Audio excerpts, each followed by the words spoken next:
तो देखिए बच्चों, आपके सामने है क्लास 10th के मैथ के अध्याय 1 के प्रश्नावली 1.2 का पहला क्वेश्चन। इसमें लिखा गया कि सिद्ध कीजिए कि करड़ी में 5 एक अपरिमेय संख्या। आपको क्या सिद्ध करना है?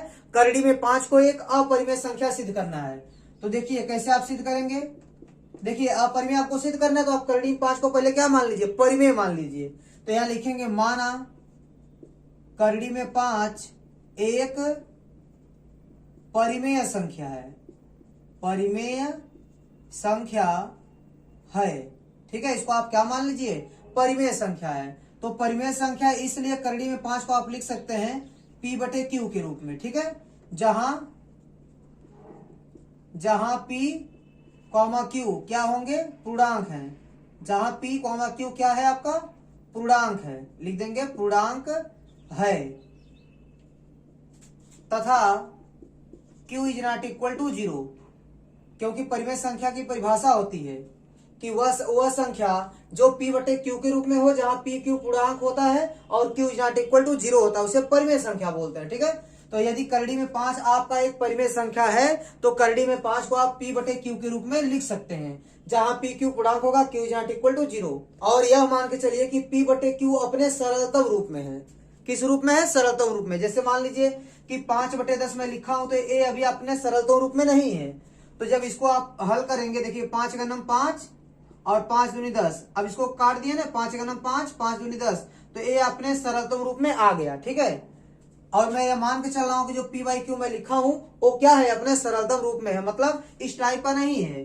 सॉल्व करने के बाद जो 1/2 आया इस टाइप का है। ठीक है, तो सरलतम रूप में होगा तो क्या होगा? देखिए अगर सरलतम रूप में होगा तो अंश और हर में जो कॉमन कोई संख्या होगी तो केवल एक होगी, उसके अलावा कुछ नहीं होगी।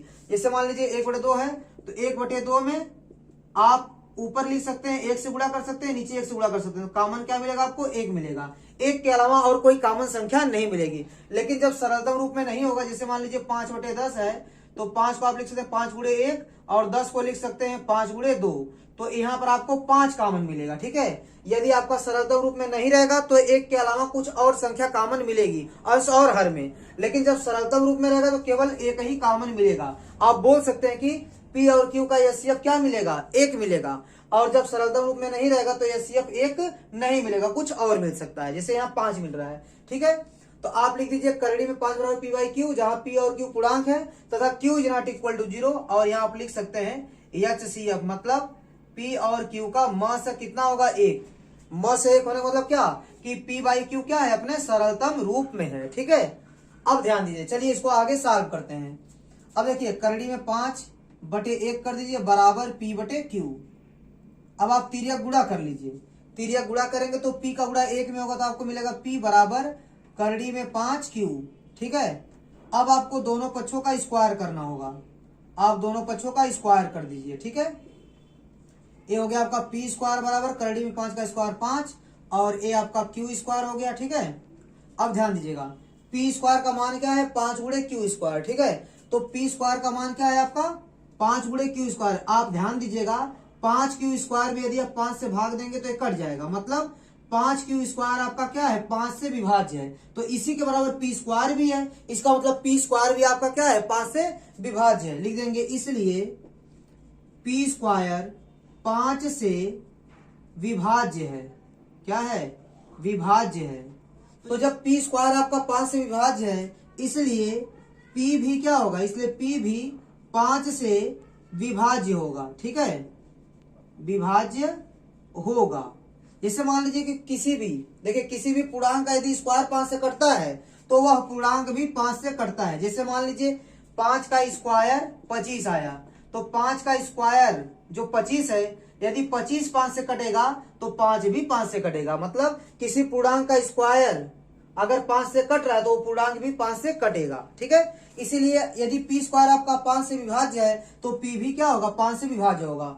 और जो संख्या 5 से कटती है उसको आप 5 गुणे कोई पूर्णांक लिख सकते हैं। जैसे मान लीजिए कि 10 आपका 5 से कट रहा है तो इसको 5 गुणे 2 लिख सकते हैं, 5 गुणे 3 लिख सकते हैं। तो जो संख्या 5 से कटती है उसे 5 गुणे कोई पूर्णांक लिख सकते हैं। ठीक है, तो इसलिए आप P को लिख सकते हैं क्या? देखिए P आपका 5 से विभाज्य है तो P को आप लिख सकते हैं 5 गुणे m, मतलब 5m।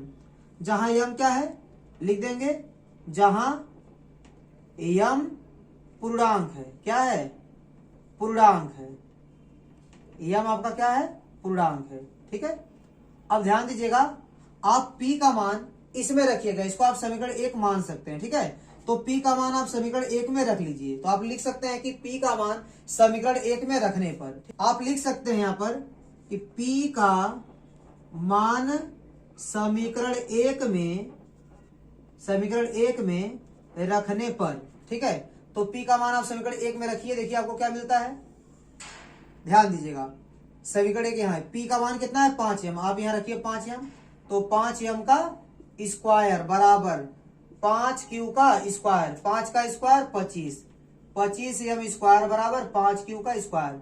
अब 5 से काटेंगे, 5 का 5, 5 पचे 25, तो q स्क्वायर का मान कितना आ गया? q स्क्वायर बराबर 5 गुणे m स्क्वायर, मतलब 5m स्क्वायर आएगा। क्या आएगा?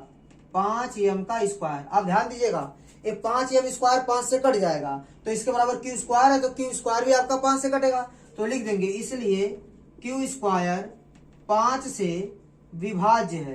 क्या है? 5 से विभाज्य है। तो जब q स्क्वायर आपका 5 से विभाज्य है तो q भी 5 से विभाज्य होगा, तो लिख देंगे इसलिए q भी 5 से विभाज्य है या 5 से विभाज्य होगा। ठीक है, जब आपका q स्क्वायर 5 से कटेगा तो q भी 5 से कटेगा, इसलिए देखिए q आपका 5 से कट रहा है, इसका मतलब q को आप लिख सकते हैं 5 गुणे कोई पूर्णांक, मान लीजिए n है। ठीक है, तो q बराबर क्या मान लीजिए? 5n, जहां आपका n क्या है? जहां n एक पूर्णांक है या n पूर्णांक है, जहां n क्या है? पूर्णांक है। ठीक है, आप इसको ब्रैकेट में लिख लीजिए। अब ध्यान दीजिएगा, चूंकि आपको p का मान कितना मिला है? 5m, ठीक है, तथा q का मान क्या मिला है? या लिखेंगे तथा q का मान क्या मिला है? 5n। अब ध्यान दीजिएगा, देखिए p का और q का मान, देखिए p का मान 5 गुणे m है और q का मान 5 गुणे n है। अब p और q का यदि आप HCF निकालेंगे तो ध्यान दीजिएगा आपको HCF 1 नहीं मिलेगा, क्योंकि इसमें 5 देखिए कॉमन दिख रहा है, इसका मतलब अब आपको HCF 1 नहीं मिलने वाला है। तो इसलिए लिखेंगे p का मान 5m है और q का मान कितना है? 5n है, इसलिए HCF, किसका HCF? p और q का, इसका HCF अब 1 नहीं आएगा। जबकि हम मान के क्या चले थे कि p और q का HCF क्या है? 1 है, लेकिन सॉल्व करने के बाद क्या मिल रहा है कि p और q का HCF 1 नहीं है। तो ध्यान दीजिएगा, यह और ये दोनों एक दूसरे का क्या कर रहे हैं? विरोध कर रहे हैं। तो आप लिखेंगे इसलिए HCF of p q is not equal to 1, जो क्या कर रहा है? इस बात का विरोध करता है, जो इस बात का विरोध करता है कि किस बात का विरोध कर रहा है? कि PQ का HCF कितना है? 1 है। ठीक है, HCF of PQ is equal to 1। ठीक है, यह जो आया है PQ का HCF 1 नहीं है, ये किसका विरोध कर रहा है? कि PQ का HCF 1 है। ठीक है, तो अब क्या लिखेंगे? इसलिए देखिए ये इसका विरोध कर रहा है, इसका मतलब कहीं कहीं कुछ गड़बड़ी है। देखिए यह भी अपनी जगह सही है, क्योंकि मैंने सॉल्व किया तो मुझको क्या मिला कि HCF 1 नहीं है और यहाँ क्या आ रहा है? HCF 1 आ रहा है। इसका मतलब अगर कहीं गलती है तो गलती कहाँ हो सकती है? हमारे मानने में। हमने क्या माना है कि करड़ी में 5 एक परिमेय संख्या है, यही क्या है? हमारी गलती है। ठीक है, तो यहाँ आप लिख सकते हैं कि इस बात का विरोध करता है कि HCF of PQ is equal to 1। ठीक है, इसलिए हमारी कल्पना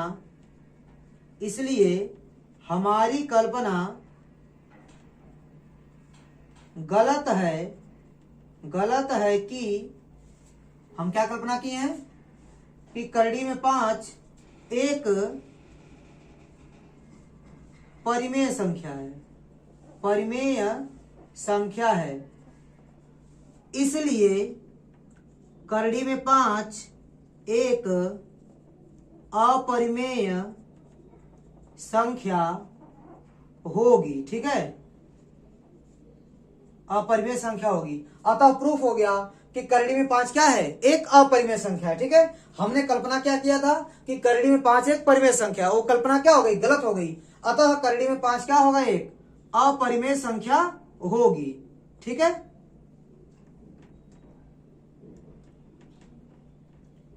अतः करड़ी में 5 एक अपरिमेय संख्या होगी।